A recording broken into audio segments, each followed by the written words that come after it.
Good morning everybody, and welcome to Thursday Mornings with Mr. Snake. You know, there comes a time in everybody's life when we need to move house just because we need a little bit more space. And things are no different for snakes. Because they never stop growing, they too need a new house, a bigger space in which they can enjoy their time in captivity.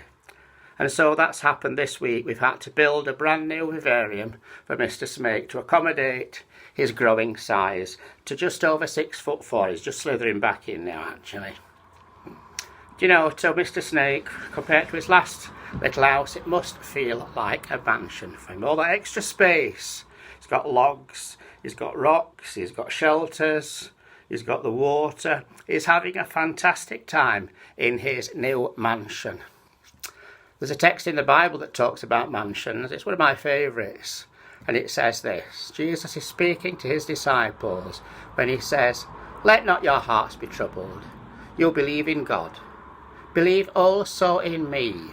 In my Father's house there are many mansions. If it were not so, I would have told you." It's lovely to think that, isn't it? But many translations that come after this translation, the King James Version, miss the point altogether. They translate it as "with many rooms." Doesn't have the same ring to it, doesn't have the same meaning, totally missing the point of the holy mystery.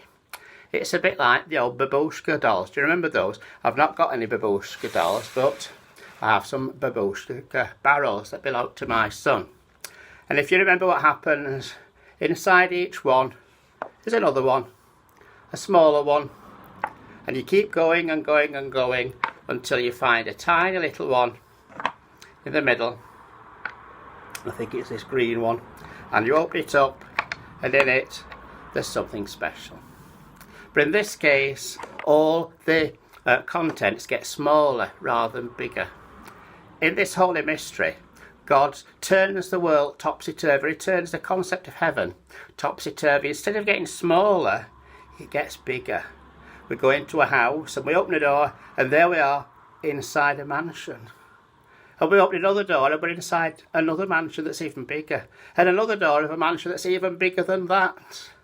It's God's picture of things that we can't comprehend, just getting bigger and bigger. A bit Alice in Wonderland, I suppose. I'm sure that Mr. Snake feels that all this lovely space he's got is fantastic. Can't understand it. He just has to accept it and enjoy the space he's been given. You know, some things in the Bible are holy mysteries.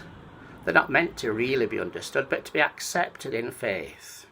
And we just have to do that with lots of things in the Bible. Accept and enjoy the fact that we just can't fathom it out.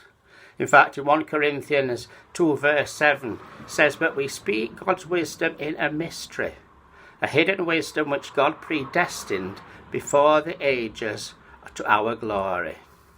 Some things we just can't fathom out. We have to, as the song says, just let it go. Enjoy the mystery. Accept it as God's grace, a gift to us. And just like Mr. Snake, take it for what it is. Thanks for listening. I hope you've enjoyed our little thought for the day, if you like. Mr. Snake's back in his vivarium. It's rather large. I'll try and show it you so you can have a little look. So it's goodbye from me, and God bless from Mr. Snake. There it is. And there he is under that big log. You can't see him. Thanks again for listening. You take care. And it's God bless from me, and goodbye from Mr. Snake in his mansion. Bye-bye.